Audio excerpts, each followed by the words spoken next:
बाजार आपके साथ मैं हूं विपिन भट्ट। बहुत बहुत स्वागत है आपका इस शो में, जहां पर हम देते हैं आपके ट्रेडिंग से जुड़े सवालों के जवाब, लेकिन उससे इंपॉर्टेंट होती है आने वाले कल, यानी कल के बाजार की तैयारी, और इसीलिए नाम है कल का बाजार। तो आज भी करेंगे ये सारी बातचीत। फोन नंबर जरूर नोट कर लीजिए, और जो नए दर्शक हैं प्लीज वो तो सेव भी कर लें। 7045220000, ये हमारा व्हाट्सएप नंबर है। सवाल भेजने का सबसे आसान तरीका, सिंपली नंबर सेव कीजिए और अपना सवाल व्हाट्सएप कर दीजिए, जवाब पाइए शो के अंदर।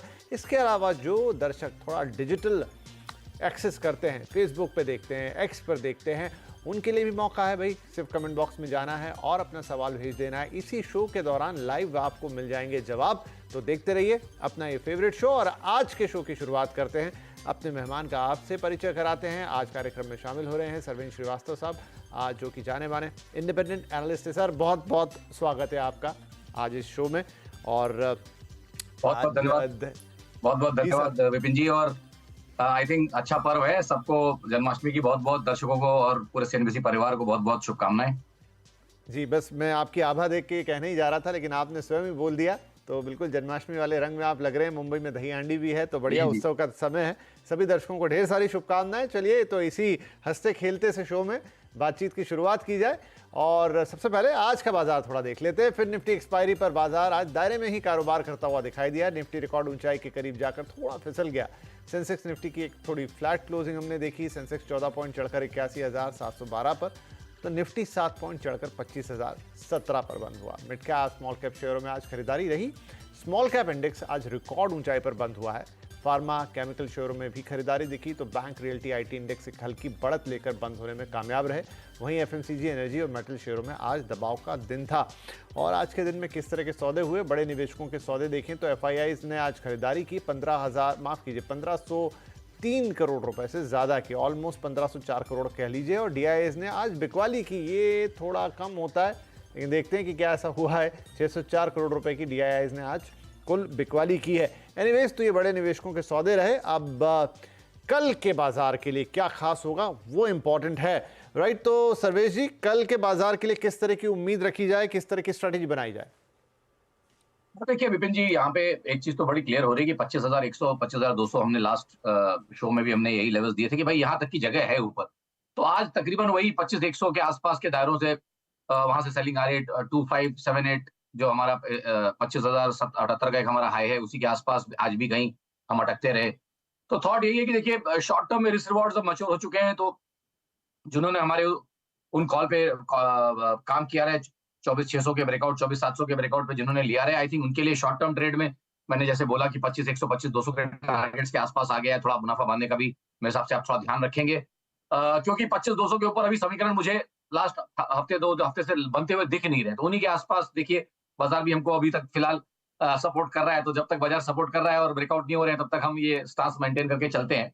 और बैंक निफ्टी से मुझे थोड़ी शिकायत है कि भाई निफ्टी तो अपनी पूरी कोशिश कर रहा है, सब कुछ कर रहा है, बट बैंक निफ्टी किन्हीं कारणों से बिल्कुल कोशिश नहीं कर पा रहा है और 51,200, 51,100 की रेंज में लास्ट 3 दिन से फंसा है और ब्रेकआउट वहां से कर नहीं पा रहा है। तो वो भी एक चिंता का विषय है। तो आई थिंक वहां मुझे लग रहा है कि बैंक निफ्टी में थोड़ी नरमी कल के सेशन में, जहां उसकी एक्सपायरी है, तो थोड़ी आ सकती है। तो उसी के कारण थोड़ा बाजार में भी थोड़ा कल दबाव रह सकता है। राइट, बैंक निफ्टी कल्प्रिट दिखाई दे रहा है, 2-3 दिन से दायरे में फंसा हुआ है। और चूंकि कल एक्सपायरी का दिन होगा, इसलिए और थोड़ी नरमी दिखी, तो फिर उसका इंपैक्ट बाजार पे आएगा। 25,200 के आसपास के लेवल्स निफ्टी के लिए होंगे, जिस पे ध्यान रखेंगे। चलिए, बात हुई निफ्टी की या ब्रॉडर मार्केट्स की, लेकिन पर्टिकुलर शेयर्स में क्या रुझान रहने वाला है, कौन से शेयर होंगे जहां आप नजर रख सकते हैं? सरवेन जी से राय लेंगे। सरवेन जी, आपकी पसंद क्या रहने वाली है, कहां कल आप ध्यान रखेंगे?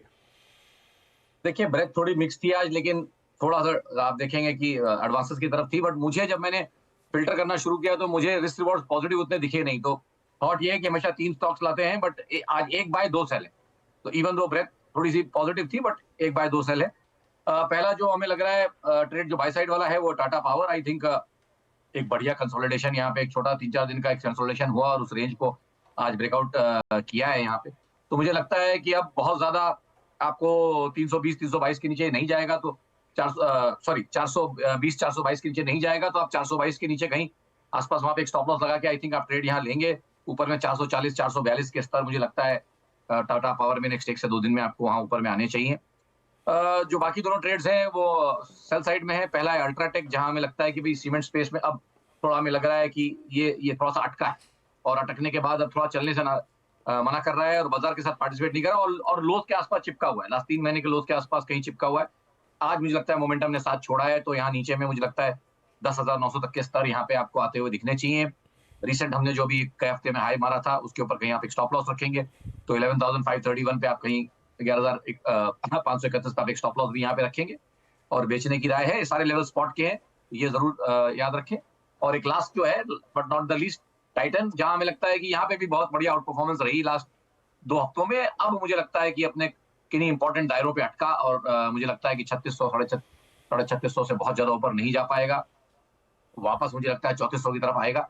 तो 3400 3420 के टारगेट्स यहाँ पे नीचे में नेक्स्ट 1 से 2 दिन में, और 3627 का आप यहाँ पे एक स्टॉप लॉस टाइटन के लिए लेके चलेंगे। राइट, तो 3 शेयर फटाफट आपको समअप कर देते हैं जो सरवीन जी कल के लिए बोल रहे हैं। पहला है सेल कॉल, मतलब 2 सेल कॉल 1 बाय कॉल। तो उसमें पहला टाइटन, जहां पर आपको बिकवाली करनी है, टारगेट होंगे 3420 के, स्टॉप लॉस लगेगा 3627 पर। इसके अलावा अल्ट्राटेक सीमेंट में भी सेल की कॉल है, आपके लिए 10,900 के टारगेट्स होंगे और 11,531 का स्टॉप लॉस लगने वाला। एक बाय कॉल है कल के लिए और वो है टाटा पावर की, जहां 440 रुपए के लक्ष्य के लिए आप जाएंगे और 442 रुपए 40 पैसे का, माफ की 422 रुपए 40 पैसे का आप एक स्टॉप लॉस लगाएंगे। तो ये 3 अहम शेयर कल के ट्रेड के लिए स्टॉप लॉसेस और टारगेट्स आपके साथ शेयर कर दिए हैं यहां पर सरवेंद्र जी ने। राइट, आगे बढ़ते हैं और शुरुआत करते हैं आज की बातचीत की। तो पहले कॉलर है हमारे प्रमोद कौशिक, मथुरा उत्तर प्रदेश से ये कॉल है। कौशिक साहब नमस्कार, क्या सवाल है आपका? सर नमस्कार। सर मेरे पास पीएनबी के 300 शेयर हैं 124 के रेट पर, तो मुझे क्या करना है थोड़ा बताइए। ठीक है, पीएनबी के 300 शेयर 124 का भाव, 8 रुपए 4 पैसे का शुद्ध लॉस हर शेयर पर। सरवेन जी क्या करें? देखिए, जब यहाँ तक अभी ट्रेंड में बने हैं तो यहाँ एक करेक्शन चल रहा है, क्योंकि ये पिछले साल के स्टार्ट में, इस साल के स्टार्ट में काफी एक डार्लिंग स्पेस रही थी पीएसयू बैंकिंग, और बहुत बढ़िया चला था।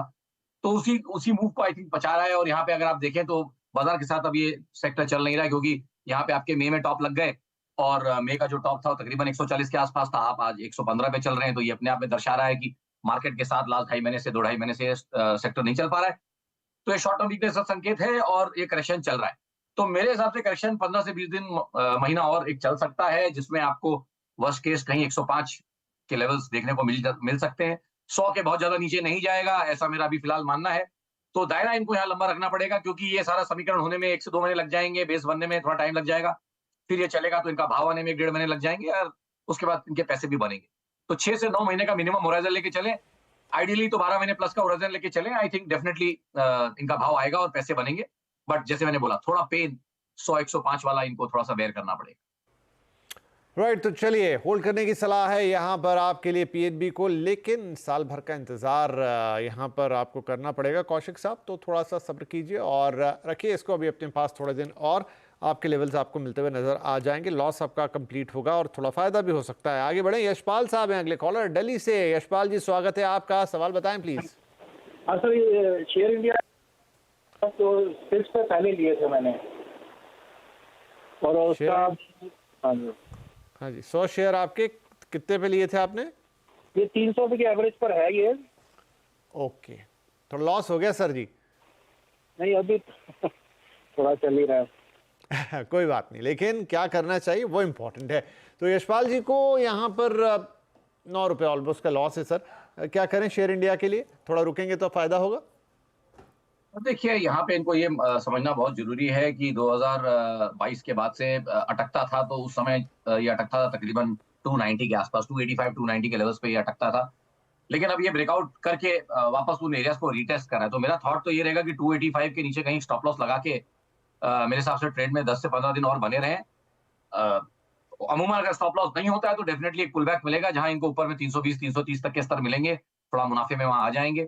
उस समय चाहे दोबारा राय ले लें या थोड़ा उछालों में मुनाफा बांधने की तैयारी यहाँ रखें, क्योंकि ये हाई बीटा स्टॉक रहेगा। डेटा इसमें थोड़ा कम है, डेटा 2020 से भी है, 20 से ही है, प्लस इसमें ट्रेडिंग बहुत कम होती है। 2-2.5 लाख शेयर एवरेज दिन के ट्रेड होते हैं, compare to in this market जहां 10 लाख 15 लाख का एक एवरेज वॉल्यूम एक अच्छे स्टॉक का हो गया है।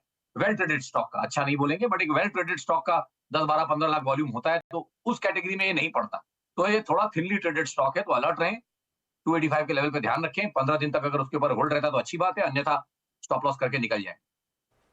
ठीक है जी, तो बिल्कुल साफ सुथरी सलाह है यहाँ पर आपको यशपाल जी की ये शेयर इंडिया जो है थोड़ा हाई बीटा स्टॉक के वॉल्यूम बहुत कम है, ऐसे शेयरों से थोड़ा बचे तो अच्छे। 3 बढ़िया शेयर अभी बताए हैं सरवीन जी ने कार्यक्रम की शुरुआत में, वो वक्त वक्त पर यहाँ आते रहेंगे, उनमें से कुछ ले लें। लेकिन यहाँ तो 285 का स्टॉप लॉस लगाएं, 320-330 के लेवल कभी आ जाएं तो आपकी किस्मत बढ़िया बात है, वहाँ पे ज़रूर मुनाफा बांध के निकल लें, और नहीं है तो फिर स्टॉप लॉस के अराउंड इससे एग्जिट कर लें, ये सलाह है। राइट, आगे बढ़ते हैं। धनंजय फ्रॉम पुणे। धनंजय साहब बहुत स्वागत है आपका, क्या खरीदा हुआ आपने? सर ग्रासिम इंडस्ट्रीज का 50 स्टॉक्स है मेरा। ओके जी। तो स्टॉप लॉस और टारगेट क्या रखना चाहिए? अभी 2733 से बाइंग है मेरा। थोड़ा नुकसान हो गया 29 रुपए का फिलहाल के लिए, लेकिन स्टॉप लॉस टारगेट आगे के लिए क्या होंगे, कितने वक्त और होल्ड करना होगा? सरवेन जी क्या सलाह देंगे हम ग्रासिम पर? देखिए काफी चला हुआ शेयर है पीछे से, और बहुत no doubt bluest of blue chip quality है यहाँ पे, बट मेरे हिसाब से थोड़ा सा टाइमिंग में फिर भी ट्रेड में लेट हैं, तो इसलिए इनको थोड़ा इसको संभालना भी पड़ सकता है। बट बात थॉट मेरा यहाँ पे भी यही आ रहा है कि अगर 3 से 6 महीने अगर इसमें इनको पेशेंस है तो मेरे हिसाब से ट्रेड में बने रहें, और मेरे हिसाब से कहीं 2650 पे है, लेकिन एक स्टॉप लॉस या एक रिव्यू लेवल भी डाल के रखेंगे। 2650 के नीचे अगर टिकने लगेगा तो रिव्यू करना पड़ेगा इस व्यू को, बट तब तक के लिए मेरे हिसाब से बने रहे ट्रेड। ठीक है, तो सर 3 से 6 महीने थोड़ा सा सब्र रखिए, और 2650 के नीचे जो एक लेवल अगर आया, अभी तो ऑलमोस्ट 2700 के आसपास है, तो वहाँ पे एक रिव्यू बनता है, तब बात कर लीजिएगा दोबारा एक बार से, और फिलहाल के लिए बने रह सकते हैं, होल्ड कर सकते हैं 2650 के स्टॉप लॉस के साथ। आगे चलते हैं, अगले कॉलर है हमारे मिस्टर हरदेव सिंह जडेजा फ्रॉम राजकोट। जडेजा साहब नमस्कार, मेरे ख्याल से पहले भी आपसे बात हुई है, लेकिन आज क्या शेयर लेके आए बताइए। नमस्कार सर। नमस्ते जी, नमस्ते, बताइए सर क्या शेयर लिया हुआ है? IRFC का शेयर लिया है। ओके, 181 पर। 181 पर, ठीक है जी। क्वांटिटी आपकी है 125 और 15 पैसे का लॉस है, खैर कोई बात नहीं, लेकिन फिर भी IRFC क्योंकि काफ़ी लोगों की पसंद है, और कई बार सवाल आते हैं इस पर, अभी थोड़ा कम हुआ है पिछले कुछ अरसे से, नहीं तो बहुत सवाल आते थे। सर क्या करना चाहिए IRFC पे? इनका 181 के भाव पे लिया हुआ है। देखिए करेंटली अपने रिस्क रिवॉर्ड के ऑलमोस्ट कहीं बीचों बीच चल रहा है। मुझे लग रहा है कि ब्रॉडली अगर इसको पकड़ें तो 150 से लेके तकरीबन 250 तक की एक 220 250 तक की एक रेंज बनती है। उस रेंज के कहीं बीचों बीच फिलहाल चल रहा है। अगर दायरा इनका 9 महीने प्लस का है तो आई थिंक फिर ट्रेड में बने रहे, अन्यथा कॉस्ट के आसपास है तो निकल जाए। बट अगर 9 महीने प्लस का दायरा है तो फिर बने रहे। चलिए, अगर 9 महीने का वक्त है तो जडेजा साहब बने रहिए, पकड़ के रखिए इसको, अन्यथा निकलने की सलाह है। यहाँ पर 9 महीने के हिसाब से आप इसे जज कर सकते हैं। दूसरे कॉलर हमारे अगले हैं अनिल नंदाल साहब, रोहतक हरियाणा से कॉल कर रहे हैं। अनिल जी स्वागत है, क्या सवाल रहेगा? नमस्कार सर। नमस्ते जी, बताइए। हाँ जी, थैंक यू कॉल लेने के लिए। अरे क्या बात है, हम पूरी कोशिश करते हैं, और आज आपका नंबर आ ही गया। बताइए सर। जी जी सर, मेरे पास सुप्रिया लाइफ साइंस के हैं 5000 शेयर 307 के रेट पे। ओके, इकट्ठे खरीदे हैं आपने, अलग अलग इकट्ठे जमा किए इनको वक्त वक्त पे? नहीं सर, इकट्ठे खरीदे थे। अच्छा, कितना वक्त हो गया? करीबन 3-4 महीने हो गए होंगे सर। चलिए, बहुत बढ़िया, आपने बैठ लिया था, और देखिए 250 रुपए का शुद्ध मुनाफा आपको हर शेयर पर हो रहा है। अब 5000 एक बड़ी क्वांटिटी, सरवेन जी क्या करना चाहिए? थोड़ा बहुत मुनाफा बुक करें अभी, और ये 250 से आगे जाने वाला है। नहीं देखिए, जब इस तरह का अच्छा बढ़िया पैसा बना है तो आई थिंक डेफिनेटली मुनाफा बांधने में भी थोड़ा हर्जा नहीं है। लोगों को समझना चाहिए कि मार्केट भी वो एक पिरामिड है जहाँ पे ऊपर में एक दही हांडी लगी हुई है। अगर बीच बीच में दही हांडी से मक्खन नहीं खाएंगे तो फिर क्या है, कभी वो पूरा पिरामिड टूट गया, जब आपकी पूरी चौकड़ी टूट गई नीचे, तो फिर आप वापस नीचे आ जाएंगे, हांडी तक नहीं पहुंच पाएंगे। तो आपके हाथ में हांडी लगी है, देखिए कितने सारे लोग दर्शक आ रहे हैं जिनके पास अभी हांडी लगने के बावजूद भी पैसे नहीं बन रहे हैं, उनका मक्खन उनको नहीं मिल रहा। आपको बढ़िया मक्खन मिला हुआ है, तो मेरे हिसाब से थोड़ा तो थॉट ये रखना चाहिए कि हाँ, बांधने का थॉट रखना चाहिए। कारण मैं आपको बताता हूँ कि 2021 में जब ये यूक्रेन हाई वाला इसका जो हाई है वो तकरीबन इन्हीं लेवल्स पे था जहां से ये पलटा है, 600 रुपए के आसपास। ठीक है, तो इन एरियाज के आसपास है, और 600 का वो लेवल है, तो जितना उसके पास पहुंचे मेरे हिसाब से थोड़ा उछालों में मुनाफा बांधने का भी अगर ध्यान रखेंगे तो मेरे हिसाब से बहुत बढ़िया रहेगा। इसका ऑल टाइम हाई जो है वो 601 का है, उसके तरफ अगर अग्रसर होता है तो आई थिंक अगर 1/3 या हाफ मुनाफा भी बांधेंगे तो बाकी शेयर इनके ऑलमोस्ट पूरे तो फ्री नहीं, मतलब ऑलमोस्ट नेग्लिजिबल कॉस्ट हो जाएगी, काफी अच्छे इन द मनी हो जाएंगे। तो आधी क्वांटिटी ऊपर में कहीं बेचने की कोशिश करें, प्रॉफिट जरूर बुक करें। चलिए, तो सर सुप्रिया लाइफ साइंस में आपको यही सलाह है अनिल जी कि जब ये 601 के आसपास आ जाए तो ज़रूर, ये उसका ऑल टाइम हाई है, तो वहाँ पर अपना प्रॉफिट ज़रूर बुक करें, 1/3 या हाफ भी ले लें। आपके पास अच्छी बड़ी क्वांटिटी है और बड़ा अच्छा उदाहरण आजकल तो ये दिया उन्होंने, आंसर ऑफ द इवनिंग हो गया ये कि आपके पास वो मटकी लगी है जिसके अंदर बढ़िया दही भरा हुआ है, दही हांडी, दही मक्खन, तो ज़रूर उसका स्वाद लें और जो पिरामिड पर ऊपर चढ़ने की पूरी मशक्क़त है उसका मज़ा लें। राइट, अगले कॉलर हमारे राघवेंद्र साहब फ्रॉम पुणे। राघवेंद्र जी, स्वागत है। कैनरा बैंक है आपके पास, लेकिन क्वांटिटी और प्राइस आप हमें बताएंगे। नमस्कार सर, गुड इवनिंग। मेरे पास कैनरा बैंक के 100 शेयर्स है एट द प्राइस ऑफ 111। मुझे और एक 100 स्टॉक अप करना चाहता हूँ। 3 to 5 years का मेरा प्लान है, तो इसके ऊपर मुझे व्यू जानना था।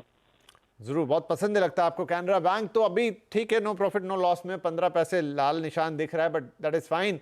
100 और शेयर जोड़ना चाहते हैं सरवेन जी, ये और 2-3 साल का इनका व्यू है, कैसे रहेगा कैनरा बैंक में? देखिए, इनको जैसे भी पिछले दर्शक को बताया, आई थिंक ये भी अच्छी इसने चढ़ान चढ़ी है। 20 रुपए वाली चीज वापस 110 120 हुई है।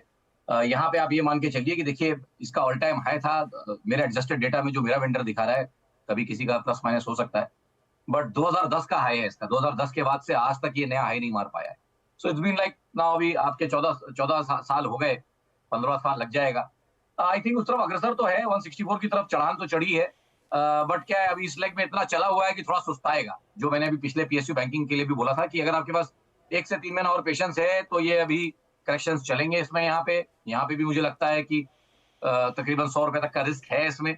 95 to 100 तक का रिस्क है। अगर आप वो बचा सकते हैं और आपके पास 9-12 महीने प्लस हैं तो बने रहे। लेने का भाव मेरे हिसाब से, नया ऐड करने का भाव अराउंड 90-95 आएगा। किन्हीं कारणों से अगर वो लेवल आते हैं तो वो एक बढ़िया रिस्क रिवॉर्ड एरिया है, जहां आप जो नया ऐड करना चाहते हैं वो आप ऐड करिए, बट फिलहाल जो क्वांटिटी है उसमें बने रहिए। चलिए, तो बने रहिए, और 90-95 के लेवल्स आते हैं तो वो आपको ऐड करने का मौका मिलेगा। बने रहिए कैनरा बैंक में, जो आपकी स्कीम है आप उस पर ही आगे बढ़िए। अगले कॉलर हमारे साथ है मिस्टर अरविंद फ्रॉम अहमदाबाद। अरविंद जी, स्वागत है आपका। क्या शेयर लिया हुआ है, क्या क्वांटिटी, क्या भाव? सर, जियो फाइनेंस के 3,500 शेयर लिए मैंने। ओके, 357 रुपए से लॉन्ग टाइम में रुकना चाहता हूँ, पर अभी कंडीशन डाउन है, तो क्या करना चाहिए? ठीक है, लॉन्ग टर्म रखना चाहते हैं आप, ठीक है, बढ़िया है। थोड़ा नुकसान है अभी 33 रुपए का, लेकिन कोई बात नहीं है। सरविंद जी, जियो फाइनेंशियल्स में क्या करें अरविंद जी, लॉन्ग टर्म बेट ले रहे हैं? देखिए, बेट तो ये लॉन्ग टर्म लेना चाहते हैं, बट चार्ट यहाँ पे उतना बड़ा नहीं है कि मतलब 12 महीने का भी ठीक ठाक चार्ट यहाँ नहीं बना है अभी तक, क्योंकि अच्छा जो डेटा है या जो उसका प्रीवियस लो है वो 2023 का ही है, और वहां से फिर वो भी 2023 के एंड का है, तो मतलब पूरे 12 महीने भी ठीक से पूरे नहीं हुए। तो बहुत लंबा इनको तो नहीं बोल पाऊंगा, बट ये इनको बोल सकता हूँ कि इस पूरे लेवल में ये तकरीबन चौथे महीने का करेक्शन चल रहा है, और मुझे लगता है कि 300 रुपए के साइकोलॉजिकल आंकड़े के पास बहुत बढ़िया यहाँ पे सपोर्ट्स रहने वाले हैं। तो अराउंड 300, वर्स्ट केस में 280, बहुत ज्यादा मुझे उसके नीचे नहीं लग रहा है फिलहाल, जितना डेटा मुझे दिख रहा है। डेटा यहाँ पे सीमित है, तो 280 to 300 गुड सपोर्ट्स। आप यहाँ पे फिलहाल बने रहें और कुछ नए पैटर्न्स या रिवर्सल्स का वेट करें। अभी करेक्शन जो चल रहा है उसमें कोई रिवर्सल नहीं आया, तो मे भी 1 से 2 महीने और लगेंगे एक बॉटम बनने के। राइट, तो फिलहाल होल्ड करने की सलाह जियो फाइनेंशियल्स को। और साथ ही लगे हाथ तो आपको बता दें कि इस वक्त आप जो चैनल ने CNBC आवाज़ देख रहे हैं उसका स्वामित्व और प्रबंधन नेटवर्क 18 के हाथों में है, जो कि रिलायंस इंडस्ट्रीज की कंपनी है, और जियो फाइनेंशियल भी रिलायंस इंडस्ट्रीज की ही कंपनी है। राइट, इसी के साथ हम हमारे साथ सवालों के जवाब, माफ कीजिए, सरवीन जी हमारे साथ बने हुए हैं, तो राइट, इस सिलसिले को आगे बढ़ा लेते हैं। आप मिस्टर सैफ हैं हमारे साथ फ्रॉम बिहार। सैफ साहब, बहुत स्वागत है आपका, क्या सवाल होगा? अच्छा, ठीक है, SMS है सैफ साहब का, और ये पूछ रहे हैं सर, शिपिंग कॉर्पोरेशन है इनके पास 100 शेयर 289 के भाव पर। जी, देखिए, मेरे हिसाब से यहाँ पे इनको बने रहना चाहिए, और फिलहाल तो इनका लॉस दिख रहा है, बट आई थिंक अराउंड 260-258 अच्छे सपोर्ट्स हैं शॉर्ट टर्म में, और लार्जर सपोर्ट्स अगर आपको दिखेंगे तो तकरीबन 240 के आसपास आपको यहाँ पे अच्छे सपोर्ट्स दिख रहे हैं। तो मेरे हिसाब से यहाँ पे इनको फिलहाल ट्रेड में बने रहना चाहिए। चलिए, इसके अलावा ये सर हुडको पे भी एक सवाल पूछ रहे हैं, 32 शेयर हैं 300 के भाव पर। जी, देखिए, पहले एक जमाने में डार्लिंग था, फिर पिटा, और अब वापस मुझे तो यहाँ पे फ्रॉथ ही लग रहा है। मुझे तो लगता है कि थोड़ा दिन इसको अवॉइड करें, क्योंकि यहाँ ये करेक्शन थोड़े गहरा सकते हैं, और रिस्क रिवॉर्ड प्रोफाइल उतने बढ़िया नहीं है, क्योंकि आप देख लीजिए ऑलमोस्ट कितना चला है ये 20 रुपए वाला, 20-30 रुपए वाला स्टॉक आपको ऊपर में 350 400 तक लेके गया है। तो आई थिंक यहाँ मेरी राय रहेगी कि भाई अवॉइड है तो उछालों में निकलने की कोशिश करें। चलिए जी, अवॉइड और है तो उछलने में निकालने की कोशिश की जाए, ये सलाह है। अगला सवाल है मिस्टर मुकेश सोमैया का मुंबई से, और ये भी एसएमएस है। ई मधुरा 190 शेयर है सर इनके पास 880 के भाव पर। जी देखिए, ई मुद्रा में थॉट ये रहेगा कि डेटा यहाँ पे देखिए कम है, रिसेंट लिस्टिंग है, डेटा यहाँ कम है, बट फिलहाल लग तो रहा है कि तकरीबन 750 730 एरियाज में थोड़ा सपोर्ट आ रहा है स्टॉक को। तो आई थिंक अगर है तो आई थिंक 730 750 वाला सपोर्ट एरिया पे ध्यान रखें। उसके बहुत ज्यादा नीचे जब तक जाता नहीं है तब तक ट्रेंड को इंटैक्ट मानना पड़ेगा विद वॉट जितना भी लिमिटेड डेटा हमारे पास है उसमें से ये थॉट निकल के आता है। ठीक है, ये मुद्रा में ये सलाह। और एक और एसएमएस में ले लेता हूँ फटाफट, और ये है संतु सरकार साहब का कलकत्ता से। बंसगांव डॉक्स हैं सर इनके पास, 100 शेयर हैं 1989 के भाव पर। देखिए बहुत बढ़िया पैसा इनका बन रहा है। फिलहाल एक लॉन्ग डाउन करेक्शन में है। आई थिंक थोड़ा लेट हो गए, अगर इसी में थोड़ा पहले राय लेते तो इनको थोड़ा सा डेफिनेटली 1/3 बेचने को बोलते हैं। बट अब जब 6000 वाला ऑलरेडी 4200 हो गया है तो मैं इनको वो राय नहीं दे पाऊंगा। बट थॉट यही है कि भाई अब जो है उसमें बने रहे। पुल बैक्स आएंगे, फिलहाल एक करेक्शन चल रहा है, उसका पुल बैक तो एटलीस्ट आएगा इफ नॉट मोर। उसमें आपको एक बार वापस 5300 5400 के लेवल्स दिखेंगे। उस समय चाहे तो थोड़ा मुनाफा बांधे 1/3, तो क्या है आपका बाकी स्टॉक ऑलमोस्ट फ्री हो जाएगा। ठीक है, फटाफट एक सवाल और। टीआर शर्मा फ्रॉम लुधियाना, इनका सवाल है ट्राइडेंट 7000 शेयर है ऑलमोस्ट 40 रुपए के भाव पर। जी देखिए, छोटा स्टॉक समझ के इसमें आए तो हैं ये, बट थॉट यहाँ पे यही है स्टॉक में कि इसने भी परफॉर्म नहीं किया है मार्केट के साथ। और फर्स्ट जो जैन में जो हाई लग गया 2022 में टुवर्ड्स 21 एंड वही यूक्रेन वॉर वाला जो हाई है उसके बाहर ये बहुत ज्यादा जा नहीं पाया। तो मेरी तो राय रहेगी कि उछालों में निकले, बिकॉज जो पिकअप जो मैट्रिक्स है, जो अच्छे स्टॉक्स की बास्केट है मेरी, उसमें ये नहीं आता क्योंकि अंडर परफॉर्मेंस इतनी ज्यादा है। जी, तो वैसे एक और स्टॉक ले लिया इन्होंने, वो है सुजलान। 40 रुपए में दिखा तो इन्होंने 6200 शेयर खरीद लिए, उसमें क्या करें? हालांकि प्रॉफिट है यहाँ पे। नहीं देखिए, ये पेनी स्टॉक्स का ये खिंचाव, ये चाह रहती है लोगों को लगता है कि पेनी स्टॉक लेंगे तो ज्यादा ले लेंगे तो ज्यादा पैसे बन जाएंगे। ऐसा होता नहीं है। ये वही वाली बात, इसके सबको मूवी देखनी चाहिए, अंदाज अपना अपना सबने देखी ही होगी। बट उसमें परेश रावल जी ने बोला है मुर्गियों का फार्म, पोल्ट्री फार्म। तो ये पोल्ट्री फार्म वाला माइंडसेट रहता है कि ज्यादा होगा तो उससे ज्यादा होगा, और ज्यादा ऑमलेट होंगे, फिर और ज्यादा मुर्गियां होंगी, फिर बन भी हम बेचेंगे, पाव भी हम बेचेंगे। ये पोल्ट्री फार्म मेंटालिटी जो है ना, अनलिमिटेड वाली, ये होती नहीं है, क्योंकि मार्केट अपने आप में एक फाइनाइट स्ट्रक्चर है। तो थॉट यही है कि काफी अच्छा इनका यहाँ पैसा बन रहा है। मेरे हिसाब से एग्रेसिवली स्टॉप लॉस ट्रेल करके चलें। बट प्रॉब्लम इन सब स्टॉक्स में कभी कभी क्या होता है, नीचे आते वक्त ये सर्किट में आते हैं, उस समय आप इसमें से निकल नहीं पाएंगे। तो थॉट यही है कि फिलहाल के लिए तो आप सुजलॉन में बहुत एक टाइट स्टॉप लॉस रखें 71 रुपीज का। 71 के नीचे 70-71 के नीचे बंद होता है तो आपको इसमें से निकलना है, प्रॉफिट बुक करना है। ठीक है सर, बहुत बहुत धन्यवाद, क्योंकि समय हो गया समाप्त। आपने वक्त निकाला और हमारे दर्शकों के सवालों के जवाब दिए और उनके लिए कल की तैयारी भी करवाई। Thank you sir. और सभी दर्शकों से भी इजाजत लेंगे, लेकिन कल एक अच्छा और मुनाफे वाला ट्रेड कीजिएगा। नमस्कार।